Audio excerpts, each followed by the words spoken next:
Então, gente, dando continuidade à nossa oficina, às nossas videoaulas, eu comentei uma das videoaulas que passou sobre o teatro e a peste. Um escrito do Antônio Artaud da década de 30, exatamente. E está dentro do livro O Teatro e Seu Duplo. É um escrito muito atual, até por chamar o teatro e a peste, pelo fato de estarmos agora numa pandemia, né? A pandemia da Covid-19. E eu vou ler para vocês compreenderem melhor, porque é tão atual e é um escrito também que influenciou muita gente no teatro, no fazer teatral. Desde o Living Theatre até Teatro Oficina e outras experimentações por aí. O teatro e a peste. Os arquivos da cidadezinha de Cagliari, na Sardenha, contêm um relato de um fato histórico e incrível.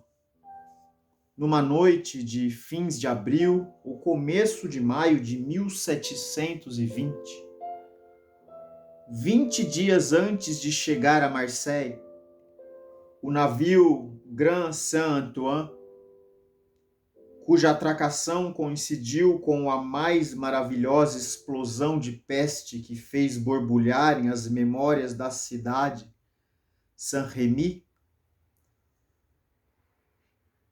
Saint-Rémy, vice-rei da Sardenha, cujas reduzidas responsabilidades de monarca tinham-no talvez sensibilizado aos vírus mais perniciosos, teve um sonho particularmente aflitivo.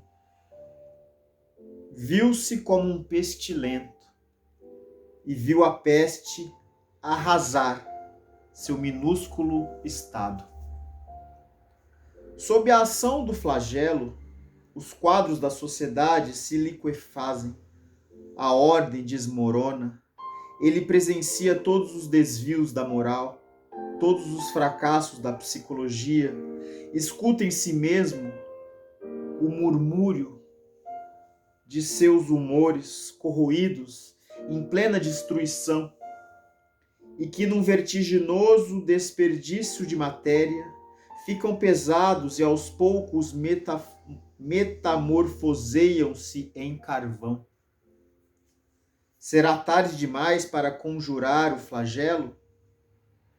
Mesmo destruído, mesmo aniquilado e pulverizado organicamente e queimado em suas entranhas, ele sabe que não se morre em sonhos.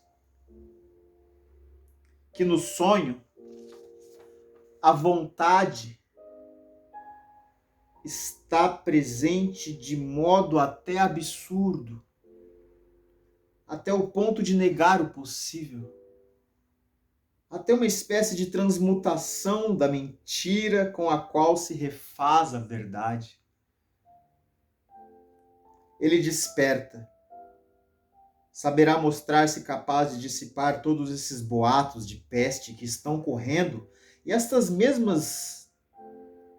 miasmas de um vírus chegado do Oriente. Um navio que partiu há um mês de Beirute, o Grand Saint-Antoine, pede licença para atracar e desembarcar. E então ele dá a ordem louca, a ordem considerada delirante, absurda, imbecil e despótica pelo povo e por todo o seu círculo. De imediato manda parar o navio, que pressupõe contaminado. A barca do piloto e mais alguns homens com a ordem para que o Grand Saint-Antoine Vire de bordo em seguida e com todas as velas se afaste da cidade sob pena de ser afundado a tiros de canhão. A guerra contra a peste. O autocrata não fazia por menos.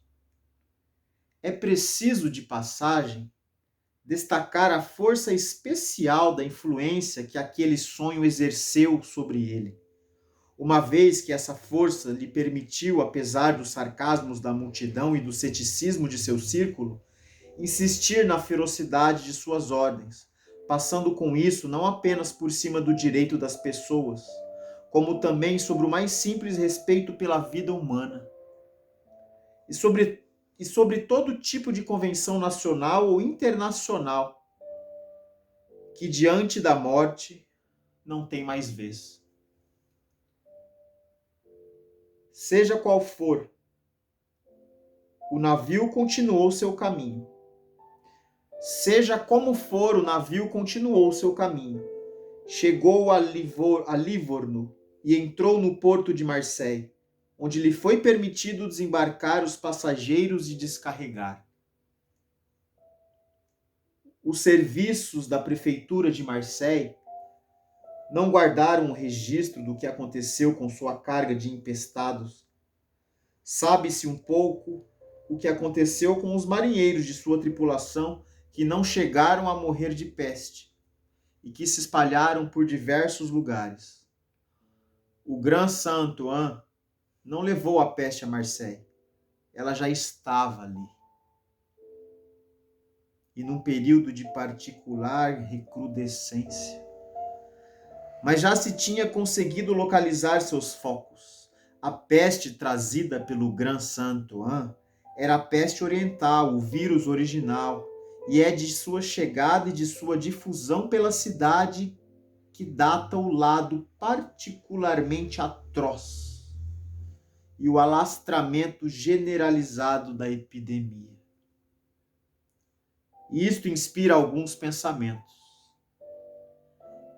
Essa peste, que parece reativar um vírus, era capaz de provocar sozinha devastações sensivelmente igualitárias, uma vez que, de toda a tripulação, o capitão foi o único a não contrair a peste. E que, de outro lado, parece que os pestilentos recém-chegados nunca estiveram em contato direto com os outros, mantidos em zonas fechadas. O Grand Saint-Antoine, que passa ao alcance da voz de Cagliari na Sardenha, não deposita peste nessa cidade, mas seu vice-rei dela recolhe em sonho algumas emanações. Não se pode negar que entre ele e a peste estabeleceu-se uma comunicação ponderável. Embora sutil e é fácil demais acusar na comunicação de uma doença dessas o contágio por simples contato, mas essas relações entre Saint-Remy e a peste, suficientemente fortes para liberarem-se em imagens em seu sonho, não são fortes o bastante para provocar nele o aparecimento da doença. De todo modo, a cidade de Cagliari, sabendo algum tempo depois que o navio escorraçado de suas costas pela vontade despótica do príncipe miraculosamente iluminado, tinha sido a causa da grande epidemia de Marseille. Registrou o fato em seus arquivos, que qualquer um pode consultar. A peste de 1920 em Marseille ofereceu-nos as únicas descrições ditas clínicas que temos do flagelo. Mas é possível perguntar se a peste descrita pelos médicos de Marseille era de fato a mesma que de 1347 em Florença. De onde saiu o Decameron? A história, os livros sagrados, entre os quais a Bíblia, alguns velhos tratados médicos descrevem do exterior todos os tipos de peste, dos quais parecem ter retido menos os traços mórbidos do que a impressão desmoralizante e fabulosa que deixaram nos espíritos das pessoas. Talvez estivessem com a razão. A medicina teria mesmo muita dificuldade para estabelecer a diferença básica entre o vírus que matou Péricles às portas de Siracusa, se é que a palavra vírus é de fato alguma coisa além de uma simples facilidade verbal, e aquele que manifesta sua presença na peste descrita por Hipócrates, que alguns tratados recentes citam como um tipo de falsa peste. E para esses mesmos tratados, a única peste autêntica seria a que vem do Egito, proveniente dos cemitérios descobertos pelas secas do Nilo. A Bíblia e Heródoto concordam em registrar a aparição fulgurante de uma peste que dizimou, numa noite, os 180 mil homens do exército assírio. Com isso, salvando o Império Egípcio. Se isso for verdade, seria necessário considerar o flagelo como um instrumento direto ou materialização de uma força inteligente em estreita relação com o que chamamos de fatalidade. E isto, com ou sem o exército de ratos que naquela noite se jogou sobre as tropas assírias, cujos arreios ele roeu em algumas horas, este fato deve ser relacionado com a epidemia que eclodiu no ano 660 a.C., na cidade sagrada de Mekal, no Japão, por ocasião de uma simples mudança de governo. A peste de 1502, na Provence, que deu para Nostradamus a ocasião de exercer pela primeira vez suas faculdades de curandeiro, coincidiu também na ordem política com transformações das mais profundas, quedas ou mortes de reis, desaparecimento e destruição de províncias, terremotos, fenômenos magnéticos de todo tipo, êxodos de judeus, que precedeu ou sucedeu na ordem política ou cósmica, cataclismas e destruições, que aqueles que os provocam são estúpidos demais para prever e não suficientemente perversos para desejarem todos os seus efeitos. Sejam quais forem os erros dos historiadores ou da medicina sobre a peste, creio que é possível concordar quanto à ideia de que se trata de uma doença que seria uma espécie de entidade psíquica, não veiculada por um vírus. Se se quisesse analisar de perto todos os fatos de contágio de peste que a história ou as memórias nos apresentam, seria difícil isolar um único caso verdadeiramente comprovado de contágio por contato, e o exemplo citado por Boccaccio de porcos que teriam morrido por cheirar lençóis que teriam envolvido pessoas empestadas só serve para demonstrar uma espécie de afinidade misteriosa entre a carne do porco e a natureza da peste, o que mesmo assim teria de ser analisado com muito cuidado.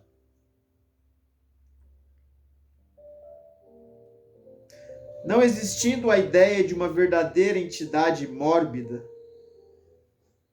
há formas que o espírito pode provisoriamente aceitar a fim de caracterizar alguns fenômenos.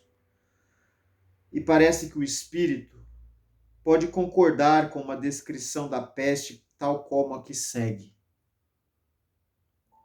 Antes de caracterizar-se qualquer mal-estar físico ou psicológico, antes de caracterizar-se qualquer mal-estar físico ou psicológico, manchas vermelhas espalham-se pelo corpo. Manchas que o doente só percebe de repente, quando tornam-as pretas. Ele nem tem tempo de se assustar. Sua cabeça começa a ferver, a tornar-se gigantesca pelo peso, e ele cai. Então apodera-se dele uma fadiga atroz. A fadiga de uma aspiração magnética central, de suas moléculas cindidas em dois e atraídas para sua aniquilação. Seus humores descontrolados, comprimidos em desordem, parecem galopar através de seu corpo. Seu estômago sobressai. O interior de seu ventre parece querer sair pelo orifício dos dentes. Seu pulso, que ora diminui até tornar-se uma sombra, uma virtualidade de pulso, ora galopa, segue a efervescência de sua febre interior, o borbulhante desnorteamento de seu espírito. Este pulso que bate através de golpes precipitados como seu coração, que se torna intenso, pleno, barulhento, este olho vermelho, incendiado e a seguir vítreo, esta língua que arqueja, enorme e grossa, primeiro branca e depois vermelha, a seguir preta, como se fosse de carvão, e toda rachada. Tudo isto anuncia uma tempestade orgânica sem precedentes.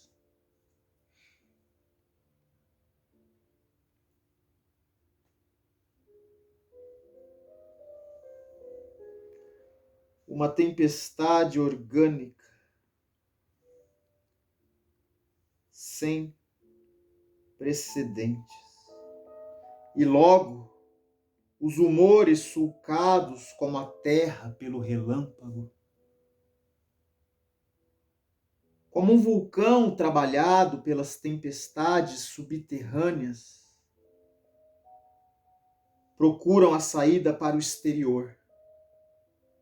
No meio das manchas aparecem pontos mais ardentes. Ao redor desses pontos, a pele se ergue em pelotas como se fossem bolhas de ar sob a epiderme da lava. E essas bolhas são cercadas por círculos, o último dos quais, como um anel de Saturno ao redor do astro em plena incandescência, indica o limite extremo de um bubão. O corpo fica sulcado por bubões. Mas assim como os vulcões têm seus lugares prediletos para aparecer na Terra, os bubões também têm lugares especiais no corpo humano. Há 2 ou 3 dedos da virilha, sob as axilas, naqueles locais preciosos onde glândulas ativas realizam fielmente suas funções, aparecem os bubões, através dos quais o organismo se livra ou de sua podridão interior, ou conforme o caso, de sua vida. Uma conflagração violenta e localizada num ponto indica, na maioria das vezes, que a vida central nada perdeu de suas forças e que uma diminuição do mal ou mesmo sua cura é possível. Assim como o cólera branco, a peste mais temível é a que não divulga suas feições. Aberto, o cadáver do pestilento não mostra lesões. A vesícula biliar, encarregada de filtrar os dejetos entorpecidos e inertes do organismo, está cheia, quase estourando com um líquido escuro e pegajoso, não compacto, que lembra uma matéria nova. O sangue das artérias, das veias, também está preto e pegajoso. O corpo fica duro como pedra.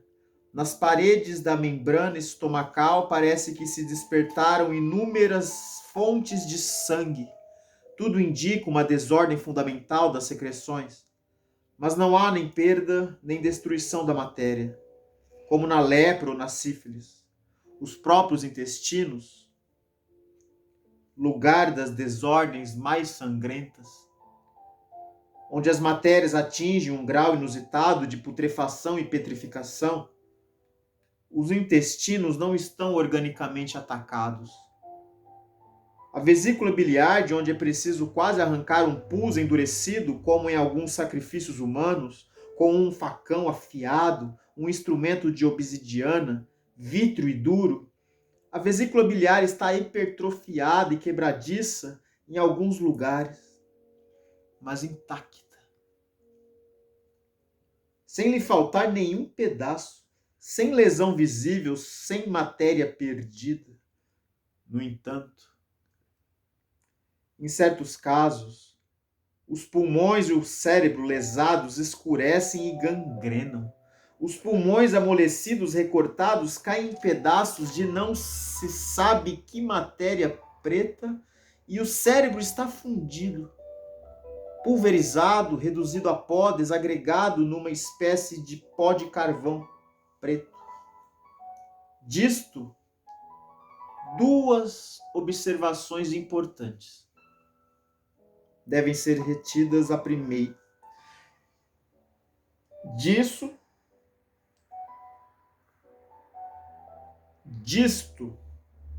duas observações importantes devem ser retidas. A primeira é que as síndromes da peste dispensam a gangrena dos pulmões e do cérebro. O empestado recebe sua parte sem ver apodrecer qualquer de seus membros. Sem subestimá-la, o organismo não exige a presença de uma gangrena localizada e física para determinar sua própria morte. A segunda observação é que os dois únicos órgãos realmente atingidos e lesados pela peste, o cérebro e os pulmões, são os que dependem diretamente da consciência e da vontade.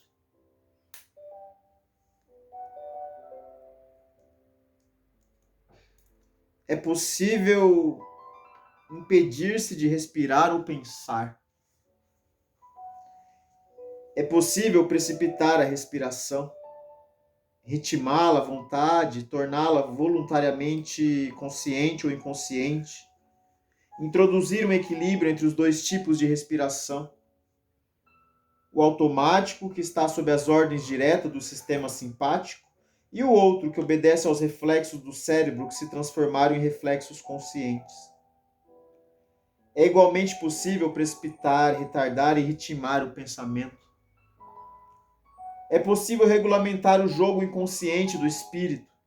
Não é possível dirigir a filtragem dos humores pelo fígado, a redistribuição do sangue através do organismo pelo coração e pelas artérias, controlar a digestão, parar ou apressar a eliminação das matérias do intestino. Assim, a peste parece manifestar sua presença naqueles lugares, afetar todos os lugares do corpo, todas as localizações do espaço físico, onde a vontade humana, a consciência e o pensamento estão a um passo de se manifestarem. Em 1880, um doutor francês chamado Yersin, que trabalhava nos cadáveres de vietnamitas mortos de peste, isola um desses cabeçudos de crânio arredondado, rabo curto, que só pode ser percebido ao microscópio, e lhe dá o nome de micróbio da peste. A meu ver, trata-se apenas do menor elemento material da peste, elemento infinitamente menor que surge num momento qualquer do desenvolvimento do vírus, mas que em nada explica a peste. E eu preferiria que esse doutor me dissesse por que todas as grandes pestes, com ou sem vírus, duram 5 meses. Após o que sua virulência diminui, e como é que esse embaixador turco que passava pelo Languedoc por volta do fim de 1720 pôde traçar uma espécie de linha que, passando por Avignon e Toulouse, chegava a Nice e Bordeaux, enquanto limite extremo do desenvolvimento geográfico do flagelo? E os acontecimentos mostraram que ele estava certo. De tudo isto resulta a fisionomia espiritual de um mal cujas leis exatas não é possível determinar cientificamente e cuja origem geográfica seria tolice tentar determinar, pois a peste do Egito não é a do Oriente, que não é a de Hipócrates, que não é a de Siracusa, que não é a de Florença. A peste à qual a Europa da Idade Média deve seus 50 milhões de mortos. Ninguém pode dizer porque a peste atinge o covarde que foge e poupa o dissoluto que se satisfaz sobre os cadáveres. Porque o afastamento, a castidade, a solidão, nada podem fazer contra os efeitos do flagelo. E porque um certo grupo de debochados que se isola no campo, como Boccaccio, com 2 companheiros bem equipados e 7 devotas libertinas, pode esperar tranquilamente pelos dias quentes, quando a peste se recolhe. E porque num castelo próximo, transformado em cidade fortificada, com um cordão de homens armados impedindo a entrada, a peste transforma toda a guarnição e seus ocupantes em cadáveres. E poupa os homens armados, os únicos expostos ao contágio. E quem pode explicar o fato de os cordões sanitários estabelecidos com grandes reforços de tropas por Mermeali no final do século passado, por ocasião de uma recrudescência da peste egípcia, terem se mostrado eficazes na proteção dos conventos, escolas, prisões e palácios, e porque vários núcleos de uma peste que tinha todos os traços de peste oriental puderam irromper de repente numa Europa da Idade Média, em lugares sem qualquer contato com o Oriente. É com essas extravagâncias, esses mistérios, contradições e aspectos que se tem de compor a fisionomia espiritual de um mal que solapa o organismo e a vida até a ruptura e o espasmo, como uma dor que, à medida em que cresce em intensidade e se aprofunda, multiplica suas avenidas e suas riquezas em todos os círculos da sensibilidade. Mas dessa liberdade espiritual com a qual a peste se desenvolve, sem ratos, sem micróbios e sem contatos, pode-se extrair o jogo absurdo o jogo absoluto e sombrio de um espetáculo que tentarei analisar. Uma vez estabelecida a peste numa cidade, seus quadros regulares desmoronam. Não há mais lixeiros, nem exército, nem polícia, nem prefeitura. Surgem fogueiras para a queima dos mortos, conforme a disponibilidade de braços. Cada família quer ter sua fogueira. A seguir, a madeira, o lugar e o fogo escasseiam. Há lutas entre famílias ao redor das fogueiras, logo seguidas por uma fuga geral, pois os cadáveres já são em número excessivo. Os mortos atravancam as ruas em pirâmides instáveis que os animais roem aos poucos. O fedor sobe pelo ar como uma labareda. Ruas inteiras são fechadas pelo amontoamento dos mortos. Neste ponto, as casas começam a se abrir e pelas ruas espalham-se, gritando pestilentos delirantes, com o espírito tomado por pavorosas imagens. O homem que age em suas vísceras, que circula por seus organismos, libera-se em jorros pelo espírito. Outros empestados que sem bubões, sem dores, sem delírios e sem sangramentos, observam-se orgulhosamente em espelhos e sentem-se estourando de saúde, caem mortos. As mãos da bacia, cheio de desprezo pelos outros pestilentos, sobre os regatos sangrentos, espessos, nauseabundos, cor de angústia e de ópio que brotam dos cadáveres, passam estranhas personagens vestidas de cera, com enormes narizes, olhos de vidro e calçadas com uma espécie de sandália japonesa feita com uma dupla camada de madeira, uma horizontal na forma de solo e a outra vertical, e que as isola dos humores infectos. Elas passam e psalmodiam litanias absurdas cuja virtude não as impede de, por sua vez, tombarem nos braseiros. Esses médicos ignatos com isso mostram apenas o medo e a puerilidade que os acometem.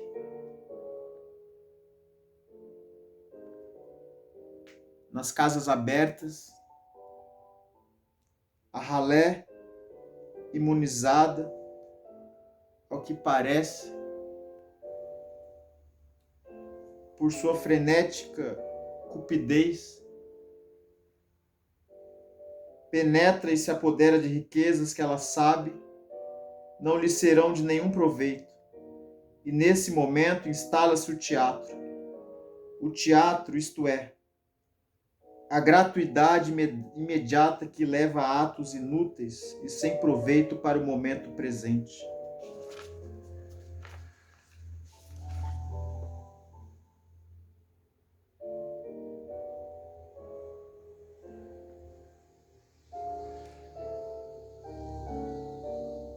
Nas casas abertas, a ralé imunizada, ao que parece, por sua frenética cupidez, penetra e se apodera de riquezas que ela sabe não lhe serão de nenhum proveito.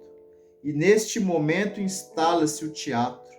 O teatro, isto é, a gratuidade imediata que leva a atos inúteis e sem proveito para o momento presente.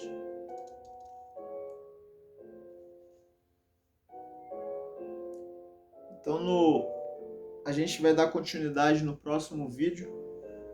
Muito obrigado.